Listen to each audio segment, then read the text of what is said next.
How do you take on state legislature that hasn't raised the minimum wage since George W. Bush was in office? Protect public schools from being siphoned off by private interests and fight for working families in a system that too often forgets them. And the moment the election signs come down. Today we find out. This is not about parties. It's about the people paying the price when the government chooses the powerful over the public. And our guest says she's had enough of that. Welcome to Hold 'em Accountable.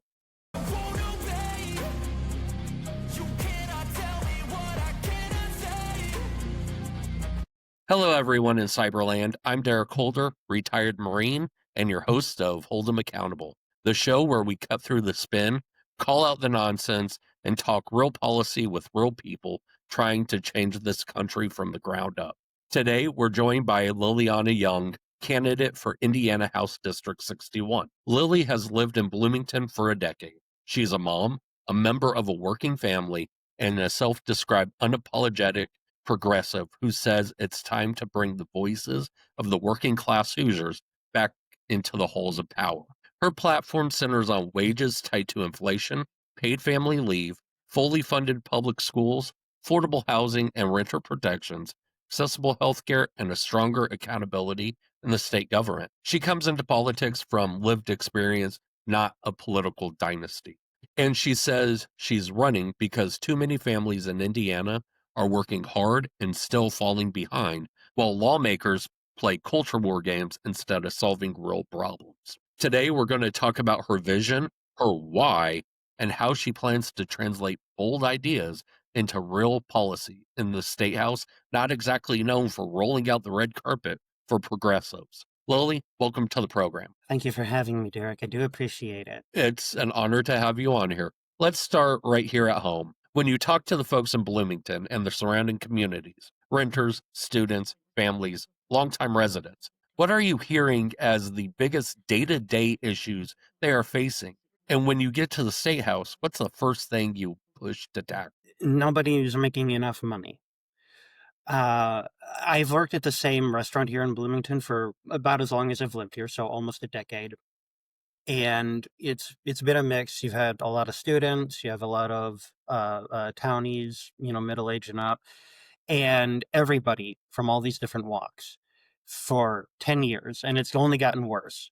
Uh, they're not making enough money, and these are people who they're pushing 40 hours at the restaurant. Most of them have second jobs at other places. They've all got side hustles. They're doing everything that they possibly can. Most of them are barely making their, and then when I say barely, I mean they pay their rent 3 days late every month, and they still don't have enough in their account to cover it.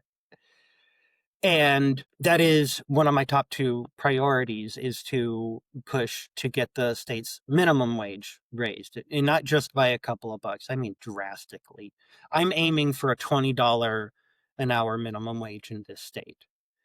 The last research that I had read was that a two-bedroom apartment requires about $22 an hour wage to sustain off of a single person income. And I think that's insane. So, if you're talking about a family, you're going to need 18, 19, 20 an hour to meet that basic need. And two-bedroom apartments are not lavish. This is not a life of luxury. This is basic. So that's one of my goals. People need to be able to sustain their life off of one job. You should not have to break your life apart working 2, 3, 4 jobs at a time. It's stupid. It's insane. Bloomington has a strong local business culture, from coffee shops to startups to artists and makers. How do we build an economy where small businesses thrive, people earn a living wage, and students graduating from IU feel like they can stay and build a future here instead of heading to Chicago or out of state? So I think small business growth can be broken into a two-part solution. One thing is, I really believe that Indiana needs to put a hard limit going forward on how many locations, offices, branches, what have you, can be opened in the state for corporations, especially the big national and multinational corporations. Uh, you mentioned coffee shops. Bloomington has amazing, wonderful mom and pop coffee shops. I love all of them. But these are not places that have the supply chains and the corporate muscle built up to compete with something like a Starbucks moving in on every other. And in addition to that, the second part, I think first time business owners need to be able to have their commercial rent waived or subsidized for the first year of their business being open. Uh, New businesses, you have to make a lot of refinements in that first year to figure out exactly how to serve your community with what they need. And you can't really do that and also have that stress over your head of meeting all the sales goals and making the rent every single month.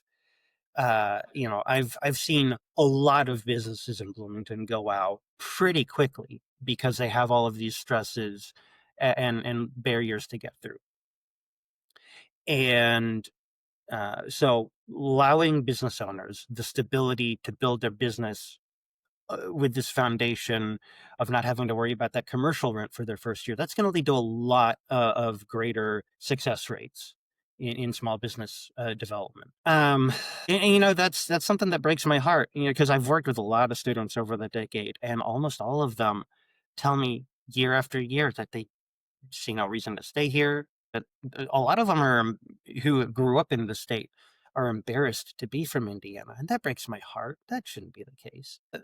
So, the fundamentals like higher wages and expanded benefits, that's just going to be paramount to anything. You're not going to have a reason to stay in any state, whether it's California or Indiana or whatever, if wages are just too low and there's no mandate from the state for a company to offer benefits. Because we've seen when you leave that up to a company, people like to say, "Oh, it's the free market." They'll compete with each other. No, they don't. Not really. You have to use that government muscle. You have to make companies give better benefits these days. They don't do that willingly anymore. So that's a fundamental thing. That'll help keep a lot of people here. But you also need to give people workers better access to things that are going to keep them engaged in their jobs and their careers, like much more easy access to skill building classes and certification programs and mentorship programs. Um, have it where companies are required to reimburse people for the money that these things tend to cost, or even make it where you have on the job time. You stay clocked in and you tend to these classes or certifications, what have you. Um, if you can keep people engaged and moving forward like that, you'll retain. It's not just about hiring new people. You also have to keep the people that you've hired to stay there for a long time, because that's a huge part of workforce development that gets missed in the conversation a lot. So keeping people engaged and moving forward and learning and developing their skills and feeling valuable will keep them retained for a long time too. And that'll keep a lot of students in the state as well. On your website, you talk a lot about supporting local schools. What does real support for teachers and students look like to you? Whether we're talking fair funding, teacher pay, or keeping public dollars in public classrooms. So one thing that I have found in my research on this is that Indiana is suffering a very real school counselor shortage. And I think that the state needs to have an entirely separate fund, not just public school funds. I think that we need to outright fund a separate program to hire the necessary amount of school counselors for every school district, the rural districts, the urban districts, all of them. Because when you only have one or two counselors on hand to serve 100, 200, 500 students, people get lost in the shuffle. People start falling through the cracks. It's too much work. But these school counselors are very valuable. Sometimes they do mental health services. Sometimes they're doing academic career counseling. Whichever it is, they're necessary and valuable to the success and health of students. So I want to see the state invest in that as a separate thing in addition to general school funding. And school funding, I think we need to get back to putting public funds into public schools. This school voucher program that we've implemented in the state, that has to be completely dismantled and abolished. I am genuinely already tired of seeing wealthy families getting these public fund grants to send their kids to private schools. If you want a free education, that's public school. That's what it's for. That's why we have public funds in public schools. But if you want that private education experience, pay for it. You don't want to go to a public school, then pay for that for-profit school out of your own pocket, because that's the point of it. And we should not be subsidizing people who can afford private schools. You've already got the wealth accumulated for that. That's ridiculous. And as far as teachers go, I very much want to see teachers unions strengthened. I want to see the state itself come to the table in good faith and negotiate with these teachers unions for all of the things that they need. I know for a fact that teachers are just not paid enough. That's been a problem probably for decades, honestly. I'm old enough to remember this conversation going back 20, 30 years in numerous states. But we've got to raise teacher pay, and badly. As a job that requires a degree, they're paid an extremely small amount. And I've got 2 teachers on staff at the restaurant I work at, in fact, and they work at a restaurant full time in addition to their teaching jobs because they're not making enough. And when you have to go home and take care of your classroom and prepare for that every day, and you're also pulling a shift at a second job, I can see in their eyes almost every day how exhausted they are. And that should not be the case. District 61 isn't just Bloomington. The district stretches into rural communities as well. How do we make sure folks in both city blocks and country roads get reliable broadband, roads, and dependable transportation options? So, infrastructure issues are predominantly handled on the county and city level. Uh, and that is actually something I'm pretty proud of Bloomington about. I do feel like our roads are pretty well maintained, and I do think we have a lot of really good bus public transit access to most of the city. Even a solid broadband infrastructure around. I've lived in a few different locations since I've been here, and they've all had very good broadband access.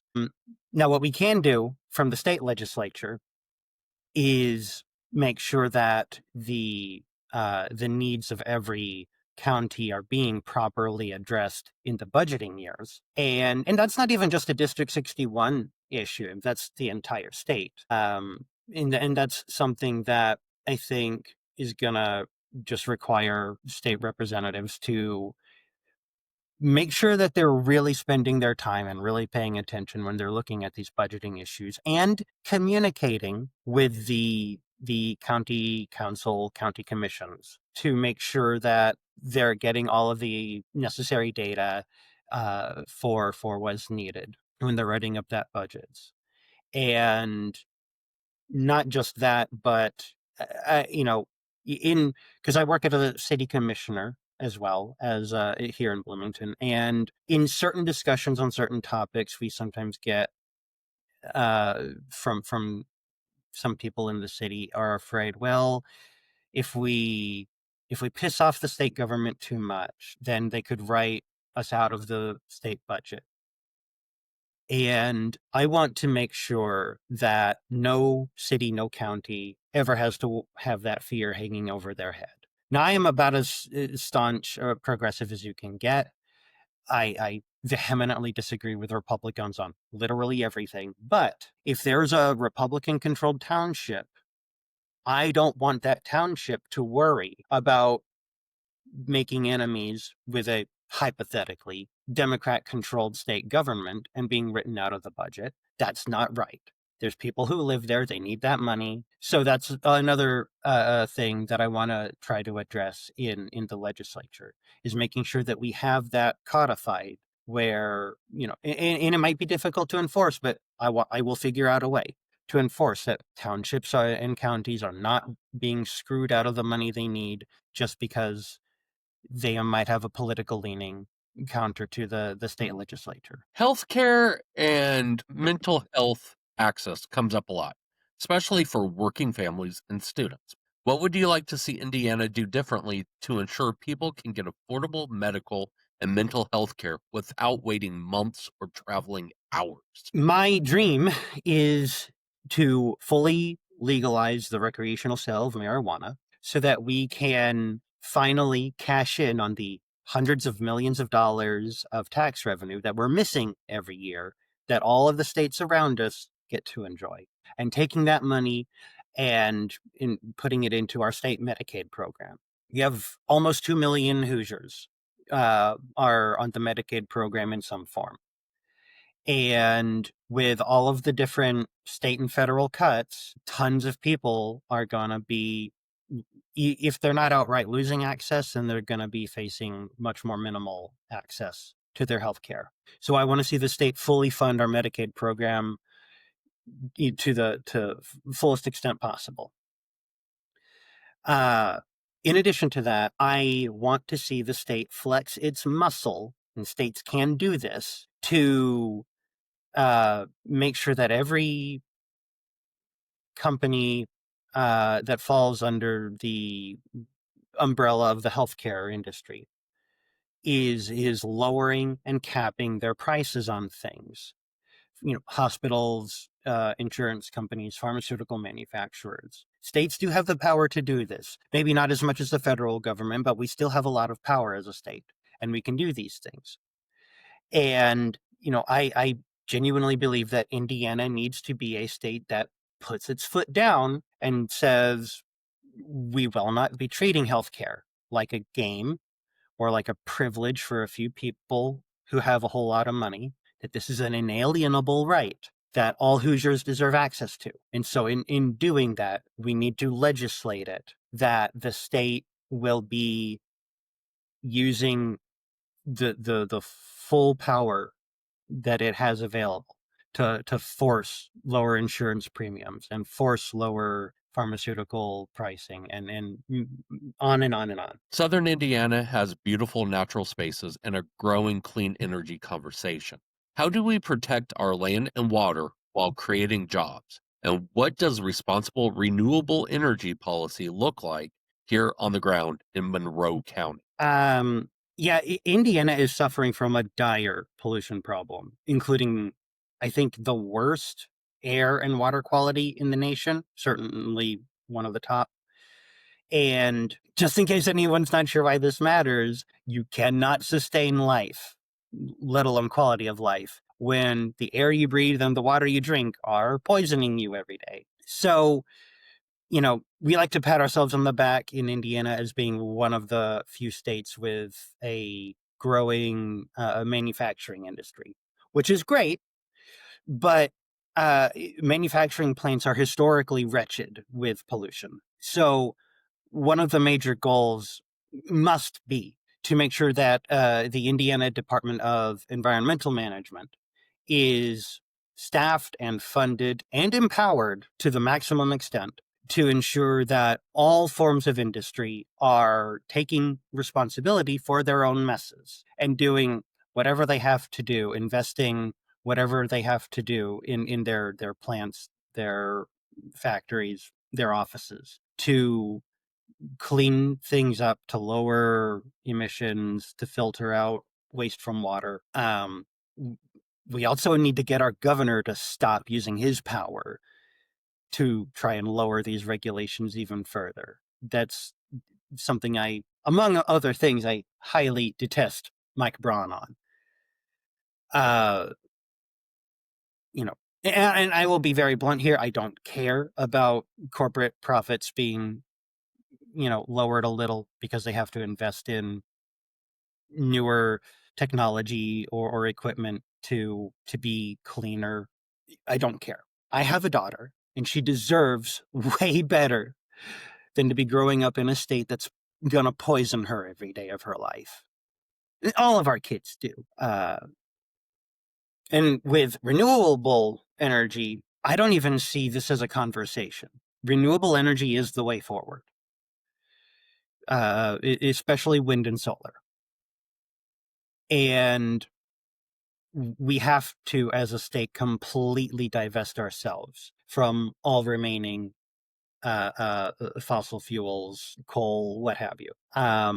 And investing in renewable energies will create jobs.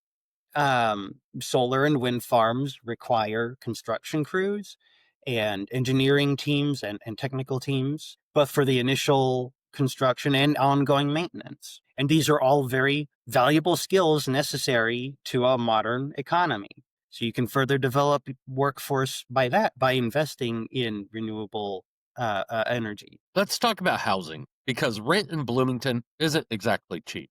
How do you see the state stepping in to help working families, students, and longtime residents actually afford to live and stay in this community?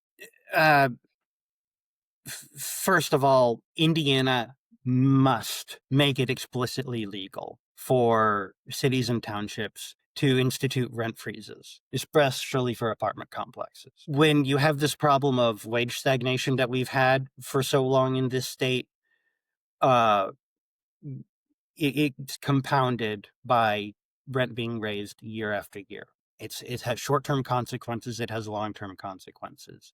And that's one of the things that has been contributing to our homelessness epidemic. When you price people out of housing, well, they can't live in a house anymore, can they?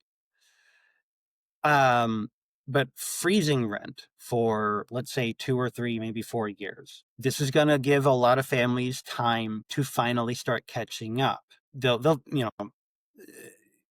they can build up a little bit more over that few years to finally have a financial buffer to live with. After that, I truly believe that it's time to hold landlords accountable for their absolutely malicious pricing. The only reason why we ever have a house or an apartment that's not being used is because it's priced too high for somebody to get in. We have more people who need a place to live than we have housing available. So it's not a matter of we have too many houses and too few people. So I want to see it legislated moving forward that landlords are to be fined, heavily fined, per unit for every house and apartment that does not have somebody living in it for 6 months of the year. Now, I'm not really interested in the excuses of landlords. These people, these are very wealthy people. They have a lot of capital. They own land that they hold over people's heads. They need to lower their pricing and get people into their damn apartments. We also do need to remember, though, that utility costs have become and will only become even worse a barrier to housing, especially electricity. I know that my wife and I were paying double this year what we paid last year. And this can be curtailed by putting better regulations on our energy companies. There's no reason why Duke Energy should be able to pass on the cost of their construction projects to their customers. That's, as a company, that's their investment, that's their expense. They need to eat that out of their own profits the same way any other company does. McDonald's doesn't get to charge its county for building a new location. Duke Energy shouldn't be able to do the same thing either. And we also need to make sure, if we're going to have these AI data centers, which we shouldn't to begin with, they have no benefit and they're environmental disasters. But if we're going to have them, they can't be allowed to pass on their energy consumption costs to residents of the state either. I think it's something like 20% of their electricity consumption is being passed on to residents of the state, which is a part of why our electric pricing has jumped up so high, because a single AI data center is a massive energy consumer. So if you have even just one, electricity prices are going to go up under this legal loophole. If you have 2 or 3 or more, like Braun's trying to get people to build all these AI data centers, if you get any more built in this state, energy prices are going to climb so high, you'll basically be paying as much for electricity as rent. So we have to regulate that as well. You talk a lot about accountability and transparency. If you could change one thing about how Indiana government operates to make it more open and responsive to everyday people, what would that be? And please forgive me for a little ramble on this, but we have a blatantly corrupt state that answers to nobody. Our Secretary of State isn't even in the state most of the time to do his damn job. And when he is, he's buying $100,000 cars off of state funds. Our governor is embezzling hundreds of thousands of dollars to renovate his house because he doesn't actually want to do his job from the governor's mansion like he's supposed to. Our lieutenant governor is constantly breaking the separation of church and state, which is against both the federal and state constitution. And these people answer to nobody. Utterly blatant corruption. But one of the things that I want to do to hold people more accountable is I want to introduce a new legislation that, and this will slow our legislative process in the state, probably a fair amount, but I think that's a good thing. Is so when a bill goes to a committee reading, we have a public comment period. People are allowed to come in and say a few words for a couple of minutes, which is fine, but I don't think that's enough. I want to introduce an additional Q&A period for every bill and every executive order that is introduced. So in the case of an executive order, before the governor can sign it and put it into action, he has to face a Q&A period where residents can come and address him and ask him questions, maybe up to a half hour per executive order. And he has to be there. He has to be present. He has to answer these questions. He has to engage in a back and forth. And the same thing for bills. Before we put them into a committee reading, we have a Q&A period where residents get to ask the author of the bill directly, a back and forth Q&A. And I think this is necessary because we have so many executive orders and bills in this state being passed that aren't benefiting anybody. They're only making life more difficult for people by the hundreds or thousands at a time. And I think that the authors of these policies need to answer for this directly, not just in like a press release later. No, if you believe in this policy, answer for it immediately. Talk to your residents, your constituents face to face before it moves into action. If you really believe in it, defend it. And that's something that I think desperately needs to happen in this state. Yeah, it will slow our legislative process. I don't think that's a bad thing. I actually think we probably pass too many laws a year, especially when you get to the end of a legislative session and you have rapid fire passing bills through committee in the last 3 days. If your legislation is worth a damn, you can wait a little while to get it passed. What are your views on open referendums in the state? I think we should have more of them. Again, you're talking about policy that affects the entire state. People deserve to have a say in that. And open referendums are one of the best ways of giving the residents of the state a say in the policies that govern their day-to-day lives. So we need even more. I don't think it's enough just to elect people who then pass things through committee and vote on it in the legislative floor. The state house can be, let's just say, spirited. How do you plan to navigate a legislature where your ideas may not always have a friendly welcome and still get wins for your district? Boy, this is an interesting one. So I would happily welcome the support and the cooperation of any Republican who wants to do the right thing and work towards improving the quality of life for all Hoosiers. Not just their district, not just people that they favor, the entire state.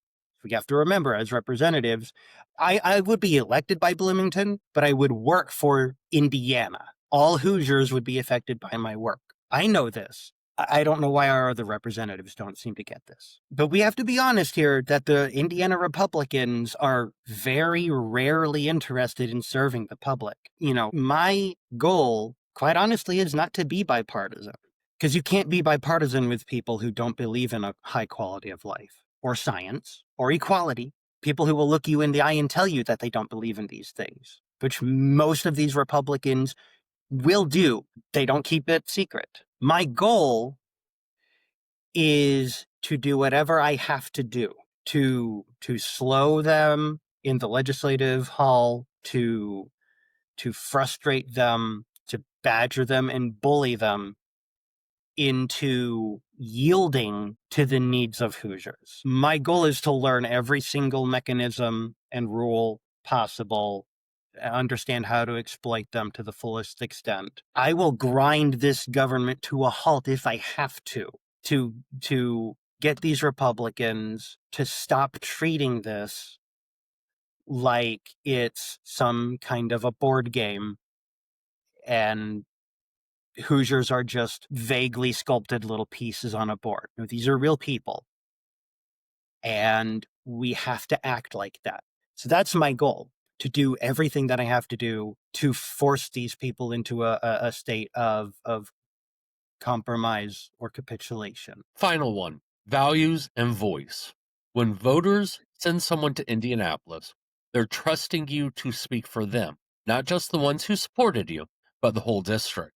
What does representation look like to you, and how do you plan to make sure everyone in District 61 feels heard? Yeah, no matter a given representative's party or specific political philosophy, like I'm a democratic socialist, so I am very much at odds with our established Democrat Party as well as our Republican Party. This is an example there. But, you know, we all have to follow a specific rule, I believe, if we're going to be in that legislative hall, and that is listen to the people who elect you and to all of the people that your work will affect. And I don't just mean like listening to voicemails and reading letters that get sent and then going about your day. I mean, make an active effort to stay engaged in conversation with the people of the state. You know, hold town halls as regularly as you can. Those are great things.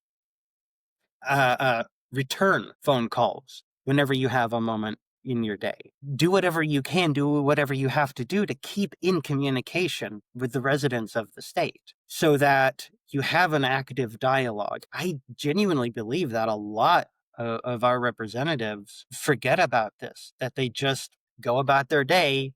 Maybe they'll read a few emails, maybe they'll listen to a few voicemails, and then they'll go, well, that's nice, but I've already decided how I'm going to move about on a certain bill or whatever. But, you know, if you find yourself in a position where your own previously held conclusions are being challenged by large protest or pushback of some form, you should probably stop and really seriously think about why so many people are trying to get you to change your position on something. Because if you can't do that, you're not a representative worth a damn. I believe you hit something there that isn't looked at enough, but it sounds like common sense. But if you think about it, common sense isn't common anymore. All right, Lily, you've given us thoughtful answers.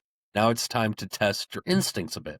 Here on Hold 'em Accountable, we close out every candidate interview with a little game called Hold 'em or Fold 'em. Quick rules. If you support it, you hold 'em. If you don't, you fold 'em.